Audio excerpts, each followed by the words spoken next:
Hello, hello everybody. It's Mitchy by nature in his little cave. This is my little cave. It's cool because it's like there's like a curvature to the video. It's like everything is like around me, even though that's not literally how it is. But so this is the season finale episode of season one of the Mitchy by Nature podcast. And so there's a couple things I wanted to do. The first thing is I wanted to let you know that season finale is wrapped up. That season two is going to be a bit different, um, and there's going to be different things going on. Like I had a friend chat with me about the Carolyn, no, the Myers Briggs personality test, and I want to unpack that. I years ago I I did the Myers Briggs personality test like a lot, and I always got the ENTP or the INTJ. Those are the two ones I got the most. But I have a theory about personality tests, like those ones, and it's not who you are, but who the ideal version of yourself would be, and furthermore, who you want around. So if I like for example for me, I got the ENTP a lot. If I got the ENTP a lot, that's because I want the ENTP around me a lot. I want to I'm like that would be a good friendship or a good partnership.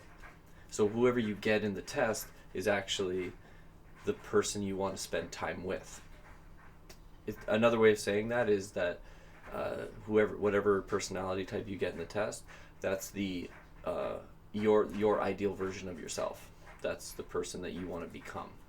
I could be wrong. I'm just thinking out loud, but I want to do a whole series on the personality tests and archetypes and stuff. But season two, with regards to Mitchy by Nature, is going to be a lot of similar stuff. But I hope to interview people. I hope to have people and have more conversations. And then I also want to do other things like read books and follow the politics and stuff. So just let you know that that's what's coming down the pipe. Um, I wanted to announce a show. So if you're listening to this right now and you didn't know, I'm a musician and I play in the GTA. And on February 5th, which is a Saturday, we're going to be playing at the Moonshine Cafe in Oakville. So if you're interested, there's going to be more details released soon, like Eventbrite and links and tickets and all that stuff. It's going to be a lot of fun. I'm going to be joined by Emily Marks, who is incredibly beautiful, talented, gorgeous person that I just love hanging around with, and she's an incredibly gifted singer, songwriter, like really good. And so you can find her on Spotify and YouTube and all that stuff. Emily Marks. Marks is spelled Marques. I'll put the links in the description so you can find her music. I'll also be joined by Sam Tetzos, who's wonderfully funny, and he makes fun of me a lot, and I love that a lot. It's a weird masochistic thing I have, but I love being roasted.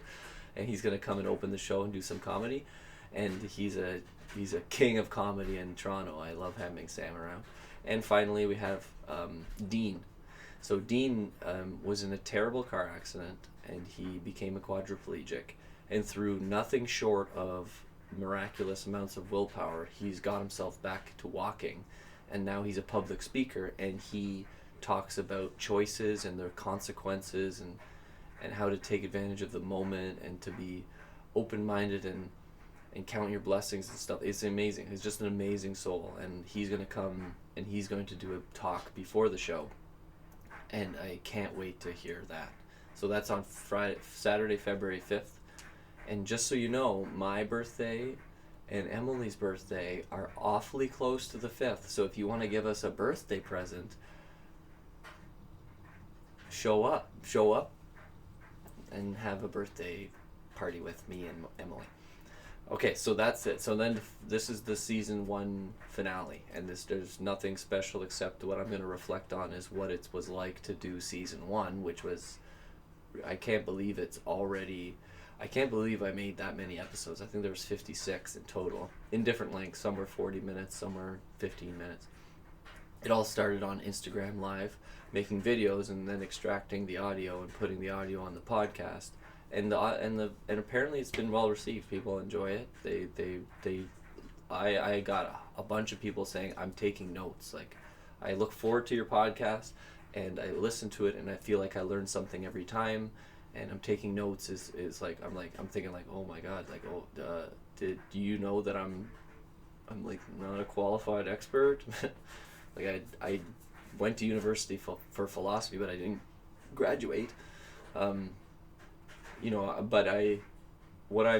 For me, it's not so much about credentials, really. It's about results. And I tell you, basically, I did all those episodes thinking out loud, because that's what I do. I think out loud. When I think out loud to solve my problems. I think out loud. I didn't do it on purpose, but over time, I've realized that thinking out loud and not taking things personally are the two most important things you can do. And it has a lot to do with language, has a lot to do with coherency, it has a lot to do with vulnerability, it has a lot to do with pain. So, like, pain has been a through line for me, like meaningful versus meaningless suffering. What am I talking about? I'm talking about pain. Okay, pain is not like always intensely bad.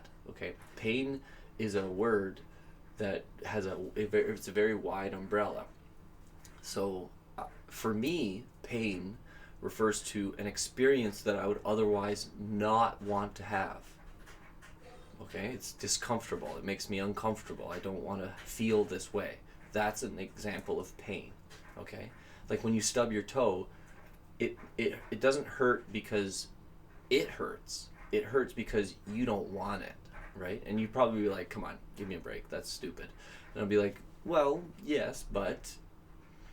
I mean, when Sam Harris said this in that talk about, like, if the pain of working out was the symptom of some disease that you had, it would be interminable. You would not be able to endure it. But because we go to the gym to work out and improve, the pain has meaning behind it, and therefore it's not as bad. In fact, you might actually enjoy it, which is absolutely true. And you know that this is true because you've probably at some point in your life willingly relinquished control of the moment for some bigger reason, and you felt nobility in doing so. There's a difference between being a martyr and being noble. Martyrdom is not noble, okay? I'm not saying that you're like, if you really believe in something, you're not allowed to die for it. That's not what I'm saying. But martyrdom is a lot to do with victimhood, okay? If you're a martyr, it's almost like you're complaining yourself to death. Okay, why me? Why me? Why me? Why me? And you just take it. You just take it until you hate the world and you're jaded. Like, we don't want that. You don't want to develop that way of thinking because it's so narrow and restrictive. Like, one of the other things that popped up in the podcast a lot this year this season, the first season, was the identity problem. What I would call identity. I would define identity as anything outside of yourself or within yourself that you claim ownership of. So it's like, if I said that this is my hair, right? I would be identifying with my hair. And it's funny because it's not my hair. And this is, Jack and I made this video a couple of years ago when I donated my hair for the most recent time, because that's why I grow my hair. In 2012, I met this young guy named Jack, and Jack, he was a hockey player, and I was teaching his team. I was coaching his team, and Jake had very long hair, and I was like, that's really cool long hair you got there. And he's like, yeah, I donate it. And I was like, what's that? And he told me, like, he could grow it out, shave it off, donate it, and then that hair is used in wigs for people who can't grow their hair, like especially children with like leukemia. So the charity I give to is called Angel Hair for Kids. I shave my head off as soon as I can. I get it as long as I possibly can, and then I start again. And this will be the 4th time I've shaved my head. This is not my hair. Do you understand? I'm not identifying with my hair. If I trust me, I went through the vanity phase. Go on my Facebook, because I have a public album called The Many Hairstyles of Mitch, which is just lathered in vanity. It's just pure narcissism. I think Nicole Anglo even said, "Mitch, you're a narcissist," and I said, "Thank you." Like I know what it feels like to over-identify, and now that I don't over-identify with things, looking back on when I did is kind of funny. I kind of shake my head like a grandpa with his grandson, just like, what are you doing? But I had to do that in order to learn. You see, what identification does is it teaches you how to lose, right? Like you have to understand that everything that you are identifying with will come to an end if it's part of the material world that we live in. And religion and spirituality offer us a logical solution to the existential problem of mortality by giving us something that's infinite that we can identify with. So when I would say, if you identify with source, you're identifying with the thing that beats your heart. Okay? That's what, like, you don't digest your food, right? You eat food and it's digested for you through the mechanism known as your stomach. You don't do it on purpose. You don't sit there and concentrate and digest, right? So are you your stomach? Like, because usually identify with things that you claim ownership and control over, right? Like, this is my hair. I can control it. I can style it. I can cut it. I can do whatever I want. It's mine. It belongs to me. I don't want you to take it. I don't want to lose it, right? It's funny because I have like that random alopecia thing. So like every now and then I'll get one bald spot in the back of my head. But it grows out again, but it's really weird. It's just this one little bald spot. It's not permanent. It comes and goes. And somebody once said it might have something to do with stress. But that was, I don't remember how long ago that was, 2010. So if you identify with things, you have to understand they don't last forever. And because they don't last forever, identification is the pathway to maturation, right? To growing up, because reconciling loss is, I think, the only reason why we're here. That's the lesson of being. When you're alive, your job is to experience things, and that's it. We don't have the perspective, and I don't think we'll ever have the perspective of knowing, the way things ought to be. We don't know what's right. We don't know what's wrong. We have ideas about what's right and what's wrong, and then we test those ideas against reality and see what happens. But we can identify with ways of being, and if we identify with ways of being, we stop testing them, because they're right. This is right and that's wrong. And when you get rigid like that, I'm not saying this is bad or wrong or anything. I don't know. I'm just thinking out loud. But one of the things I've come to see, and especially from listening to the podcasts, is that I don't want to identify with the podcast. It's not my podcast. I just make it up as I go. And by doing so, it's actually liberating me. If it was mine and I knew exactly what I wanted, that can create less opportunity in the future. Because, and I'm not saying that like, because you gotta, like, how do you know what to do, right? How do you know what to do with your time? That's one of the questions that we've talked about a lot. Like, I know Jack and Lucas and myself have had this conversation many times over the years of our friendship, and it's not an easy, like, how do you know what the right thing to do is? How do you know what decision to make? FOMO, like fear of missing out, is one of the newest mental health problems, I guess. People they're crushed by opportunity almost. Like, they want, it's like, what do? Do you study, or do you go to the party? And a lot of people say, well, I'm going to the party because FOMO, or YOLO. you only live once. Like they're the same logic. That if you're afraid of missing out, it's because you only live once. Because you believe that you're only going to live once. Because you only live once, if you don't do everything that you quote unquote want to do while you're alive, you're never going to get that chance again. First of all, that's not true. We have no idea what happens after you die. Absolutely no idea. And so YOLO is totally wrong. It's flat out 100% wrong.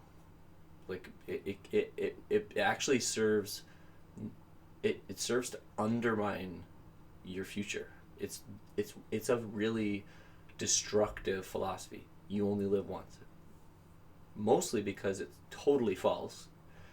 Second of all, because if you only live once, you don't care about the future. And if you don't care about the future, then you're not creating the future. If you're not creating the future, then there's going to be less future. So you're actually, ironically enough, by living YOLO out, guaranteeing the less and less opportunity for yourself down the road. How does that make any sense? Right?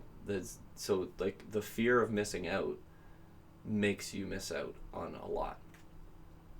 I think that's true. It's one of those paradoxes. And like the most important things to know, the most important things to look into and study are paradoxes, because paradoxes are gateways to mind trips. Because like a paradox is a statement that is inherently true but self-contradicts. So like just like with the YOLO thing, you only live once, right, is saying that you only live once, right? And because it's saying that to be true, it brings its truth about, even though it doesn't adequately represent the reality that you're in.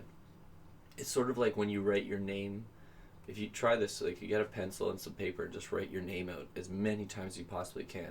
After a while, your name, the thing that is the most important to you, becomes utterly meaningless because it's so repetitive.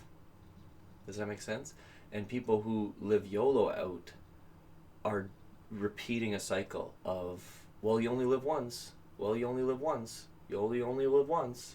So it's unsustainable. It doesn't actually create more opportunity, because you could live out like an altruistic YOLO. It's like, I only live once, so this is my only chance to create the best future I possibly can. That's okay.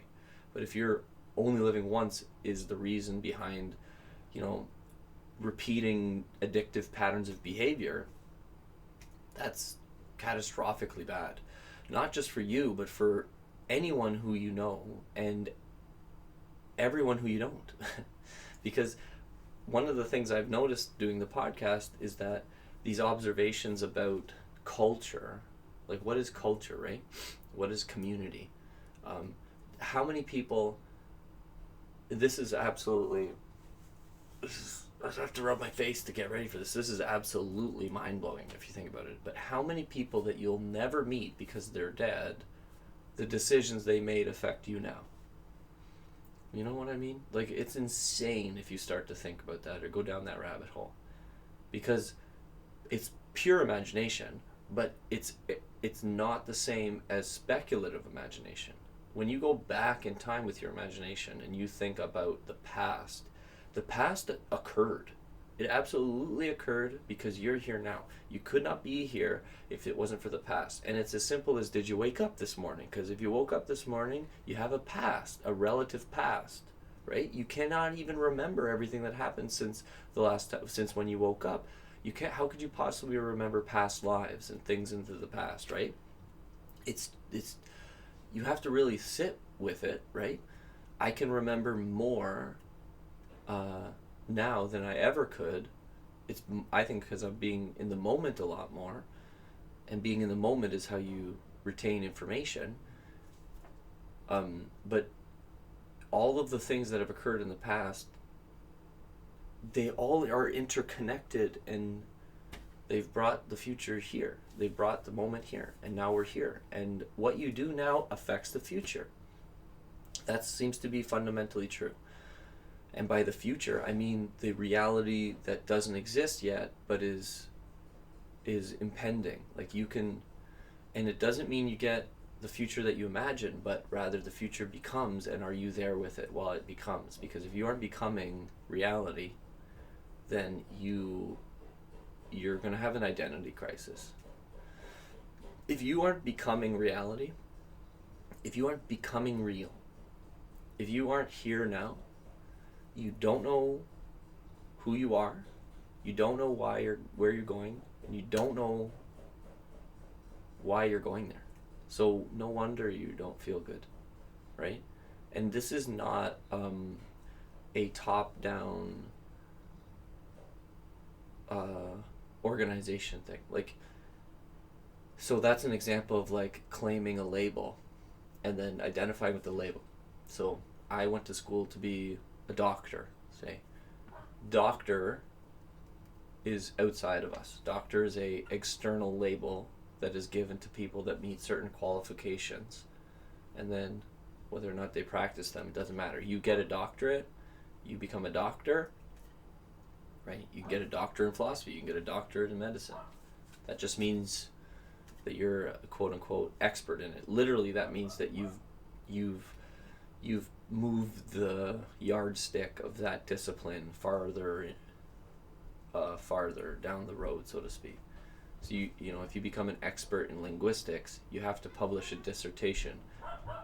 I think you have to publish a dissertation that demonstrates your expertise, so that you've totally mastered what has happened, and then you've used all your information to create some new information that people then use, and then you'd be qualified as a doctor of linguistics. If you identify with that, that's outside in, okay? And outside in, there's nothing wrong with outside in, it's just, are you aware that it's outside in? Because if you aren't aware it's outside in, then you don't know this is even happening, which causes angst. And angst is the, like, Heidegger's word for, you know, existential dread. And that's what we feel. And that's why consumerist culture is working, because consumerist culture feeds you sweet things so that everything feels good. But it doesn't allow you, it doesn't give you the space to address the reason why you want sweet things in the first place, which is just to feel good, right? We just want to feel good. Feeling good feels better than the alternative. With that said, accepting an experience changes the experience. And the sooner we all understand that, the faster the world will improve. And I'm not even saying that the world is in a bad state. I mean, apparently a lot of people are saying it's in a terrible state. I'm not going to be in that party anymore because, fuck, I don't know. You know, like, I need the information. Like, there's terrible things happening all over the place. There's also beautiful things happening all over the place. So it's not as simple as saying the world isn't, like, the climate catastrophe that's coming is apparently horrible. But at the same time, a lot of UN documentation about poverty and food shows that the world is getting healthier. So, right? It's both at the same time. And with all that said, the identity, which was one of the through lines of the podcast, was talking about, how do you say this? Like, if you can identify with source, if you can identify with the thing that beats your heart, you're also identifying with reality. Because reality beats your heart. Reality created you, so to speak.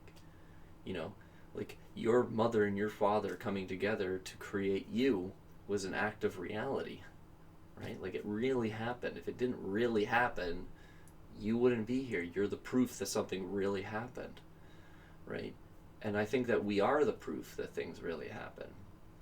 As long as we don't fabricate, we don't lie, we don't cheat, we don't make things cooler than they actually are. Like, if you just tell the truth, you just live the truth, right? If you identify with the truth, then you become real. And what's the point of becoming real? By becoming real, you, I guess, like, for lack of a better phrase, you're just filled with meaning. Your life is filled with meaning. Like, I've been actively no, I've been proactively and consciously moving towards my anxieties for years now. Okay? Why did I start doing it in the first place? I don't know. I don't remember. That would be interesting to think about. But what has it gotten me? It's just so much, like my life isn't like bliss. I'm not happy, like endlessly happy, but I feel incredibly meaning filled. I feel very connected to something that I could only call source or God or love or something that cares about me a lot, that wants me to succeed, right? That is got my back, so to speak, and this wasn't always my headspace. And it doesn't even matter if that's even true. Like, it doesn't matter if the source exists. Okay? It doesn't matter if God is real. It doesn't matter if love is even useful. All that matters is how you relate to what's happening. That's all that matters. Your relationship to experiences is what matters, not the experience, and not how you feel about the experience, but the what's really happening, the real relationship. The real relationship. Does that make sense? I'm fucking up the word on purpose because that's how important this is. You become real by being real with whatever's happening. And by being real with whatever's happening is as vague as it is. Like, you don't know. How it's like, Mitch, how do you become real? By being real. That's what I would say. Whatever that means to you. When you're real, you're not fake. When fake is to lie, is to be something that you're not. Like, don't identify as a doctor if your soul isn't a doctor, right? If you know, like, if you go up to a child, right? You go up to a kid and you say to the kid, "What do you want to be? Who do you want to be when you grow up?" And the kid says, "I want to be a doctor." And you say, "Why?"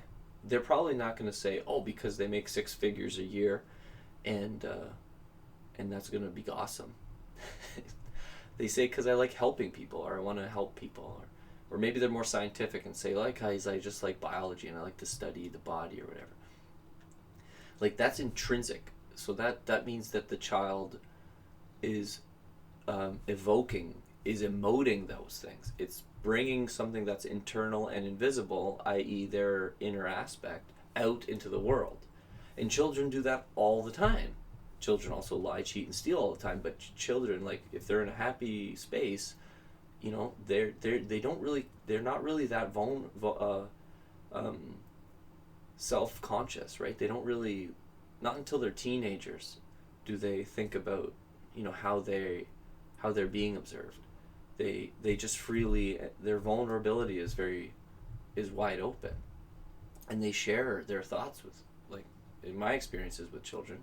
And so when you're open and vulnerable with reality and let it in, and then share the truth out, if you keep that feedback loop going, that's how you become real. That's how I think you become real. And that's not about being right or wrong or agendas or plans or anything like that. That's about whatever's happening, you're with it. Whatever is happening, you're with it. Whatever is happening, you're with it. And if you can do that consistently, you get better at being in the moment, which means that you can accept more information. And with all the new information you're gathering, you can use that information to make more perspective generated decisions, meaning that you will stop taking things personally and identify with them and open up your mind and observe the reality that you're in, which gives you a transparent relationship with reality, which makes the whole thing easier, and it just flows. And it's funny how we talk about flow, right? Flow is the ideal mental state, because it's as transparent and open as possible. And that's what, when you're in flow, that's it. You know, people live their entire lives and they have one moment of flow, and that's the moment that they'll never forget, right? It's really important. And more than anything, it's important because it works. It has worked for me over and over and over again. So when I'm in terrible headspaces, or I'm exhausted, or I'm confused or afraid, or whatever's happening, I'm just there. And every time that I've gone into the spaces that I wouldn't want to be in, and I've experienced them, I've had the urge, and it gets stronger, to just get out of it. Get the fuck out of this situation. This isn't where we're supposed to be. We gotta run. And I don't run. And I just stay with it. It changes. Not only does it figuratively change, because when you accept reality as it is, it stops being good or bad. It's just an experience. So that changes everything. But it also changes. You won't be in the moment. I was at work the other day, and I was like, I really like my job, but I was at work and I was like, I don't like this. I'm not very comfortable here. I don't like being here. And I was like, well, try to be here as best as you can, because it's not going to last forever. And then before I knew it, fuck, I'm here now. I had that thought last week, and now I'm here in this moment. See? It changes. Okay? So just to summarize for the season finale episode, is that I think there's a couple really important things to keep in mind, and we'll keep talking about them. One is identity, okay? One is reality, one is love, and one is pain. Those are really important things. So we've got identity, reality, pain, and love. Okay? Those might be the 4 things we keep talking about, or we can go wherever you want. I know I have a whole bunch of things I want to do. And now that I've got this badass setup, we can record, we can play music and do shows down here too. I'll have some people, we get the band going and fucking play in there, or whatever, just have fun. And it's December 12th, and I'll leave you with this story, okay? Which I gotta publish that video. But in 2017, so you probably heard me tell this story a couple times, but I go to PEI in the summer of 2017 because I wanted to move out there. I wanted to go to UPEI, I wanted to get a job and just live in PEI. I thought I did, right? Because something was calling me back. Something was saying, come to PEI, and I was like, fuck, I don't want to.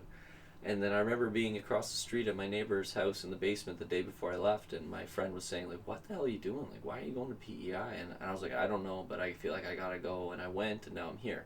When I came back from PEI in the fall of 2017, I started to proactively perform music. So I would go to open mics. My God, was that scary. Fuck off, was that scary. Oh my God. I went to did Comedy Kapow and I did Google Man. And so Google Man is a song I wrote that I'm going to release a video of me playing soon. And because in December 2017, December 12th, so today's December 12th, 2021.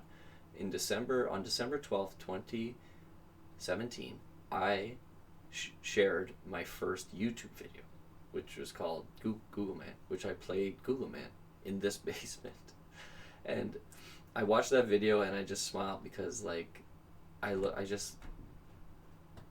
amount of stuff that has happened between then and now is just head shaking. It's just been amazing. It really has.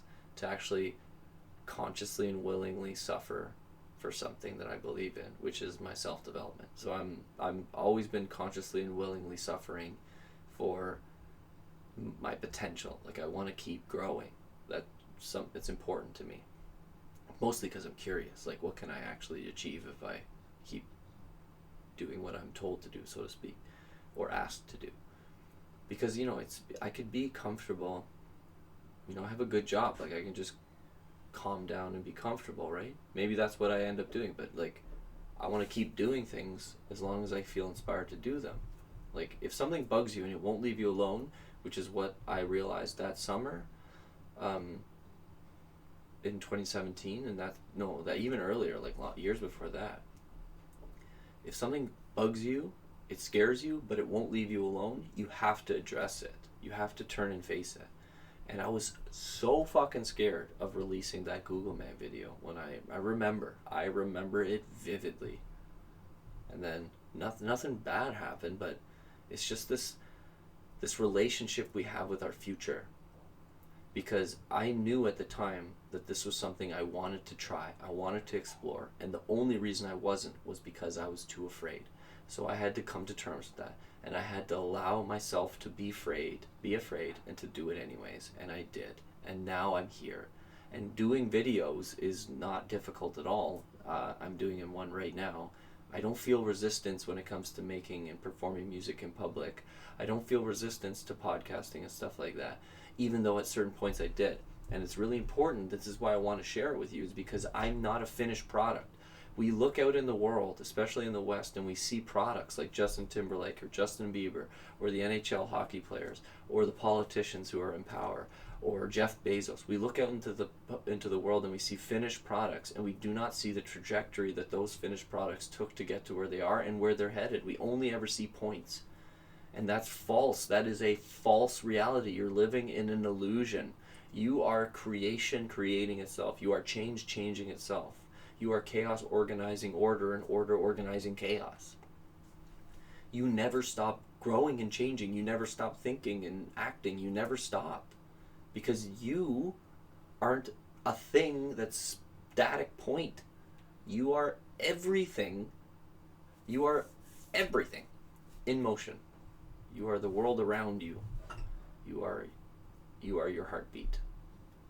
And it never stops. So I'm going to reflect. There's a lot of reflection because I can't believe these 4 years have been very special for me. They've been incredibly difficult. The hardest 4 years of my life. And I love it. I fucking love it. I love the challenge, and I'm keep going. And I'm just going to keep going because that's what I like to do. I'm not saying that this is how you should live your life. I'm just, if you're interested in this stuff, this is how we talk about it. This is how I talk about it. And I'm curious to know your experiences. Moments where you're proud of yourself, moments where you felt like you let yourself down. Because the more vulnerable we can be in public, it's like healing. Being vulnerable with people is therapeutic. It's a healing experience. And so I'm welcoming you to be vulnerable with me. Let's all get naked. We can be vulnerable with each other and in public, and we'll still do the Mitchy by Mondays every Monday at 8:30ish. Hop on the IG Live with us, and stay tuned for more stuff. And if there's anything at all you want me to think out loud about, or please send me questions or comments. And if you don't agree with stuff that I am saying, I would love to hear. I want to hear contradictory information. I don't want people to tell me I'm right. I want people to tell me why they think they're right. Okay? Thinking out loud has no end. It's forever. So thank you for listening. I'm going to end this video and we're going to upload it to the podcast, and then we're going to start season 2 and all of the ancillary seasons, which is going to be really cool. So Meta, thank you for your time and your mind, and I'm sending you lots and lots of loving kindness. Here's my mouse, I found it.